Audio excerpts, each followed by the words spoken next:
আসলে আমরা তো পাই নাই, বরঞ্চ পেয়েছি সব উল্টাটা। কথা ঠিক না? এখন কথা হলো, আল্লাহ রাব্বুল আলামিন বলেছেন যে জাতি নিজেদের ভাগ্যের পরিবর্তন না করে আমি ঘটাই না, করি না।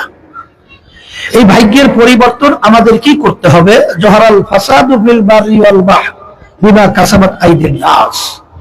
পানীয় ভাগে স্থলভাগে যত বিপদ আপদ মুসিবত, এগুলো আমাদের হাতের কামাই। আজকে নির্বাচনের সময় সুন্দর সুন্দর কথা বলে কিছু টাকা, কালো টাকার দৌরাত্মের কারণে অনেকে আমরা বিবেককে বিক্রি করে ফেলি, যার করে আমাদের দেশটা অশান্তির আগুনে সর্বত্র ধাউ ধাউ করে জ্বলতে থাকে। এই জন্য আমার ভাইদেরকে বলবো, পর্দারে মা বোনদেরকে বলবো যে আসেন, ইসলামী আন্দোলন বাংলাদেশ আজকে বলতে গেলে এককভাবে হাত পাখা প্রতীক নিয়ে নির্বাচন করছে।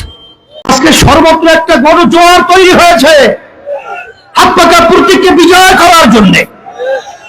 আমি সম্মানিত ওলামায়ে কেরাম, সম্মানিত ইমাম এবং অন্যান্য যারা বিশেষ করে ইসলামকে ভালোবাসেন, দেশকে ভালোবাসেন, আমি জানি এবং আমাদের মেজবা বলছেন হক্কানি ওলামায়ে কেরাম ইসলামী আন্দোলনকে তারা ভালোবাসে এবং পক্ষে তারা কথা বলেছে।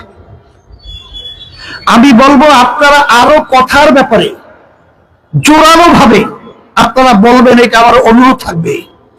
কারণ আপনারা যদি না বলেন, যারা দেশপ্রেমিক রয়েছেন, ইসলাম প্রেমিক রয়েছেন, হক্কানি উলামায়ে কেরাম রয়েছেন, ইমাম আইম্মা এবং মুয়াজ্জিন সাহেবরা যারা রয়েছেন সম্মানিত, আমি সকলকে বলবো যদি আপনারা কথা না বলেন, আপনারা এই অবস্থান তৈরি না করেন, তাহলে এই জমিনের ভিতরে আবার আগাছা জন্মাবে। এই আগাছা যখন জন্মাতে না পারে, এই জন্য আপনাদের বুক খুলতে হবে, আপনাদের কথা বলতে হবে, আপনাদের সহযোগিতা করতে হবে। তাহলে আল্লাহর ফজলে করবে ইসলামী আন্দোলনের পক্ষের হাত পাকা প্রতীকের প্রার্থী আল্লাহর মধ্যে বিজয় হবে ইনশাআল্লাহ। তা আমি আর কথা বেশি লম্বা না করে, বারবার আমরা ভোট দিয়েছি, আল্লাহ কবুল করলে আরো দেব। যাদের নতুন ভোট হয়েছে, আমি সকলকে, আমার ছেলেদেরকে মেয়েদেরকে বলবো, তোমাদের প্রথম ভোটটা হবে ইসলামের পক্ষে হাত পাখা প্রতীকে।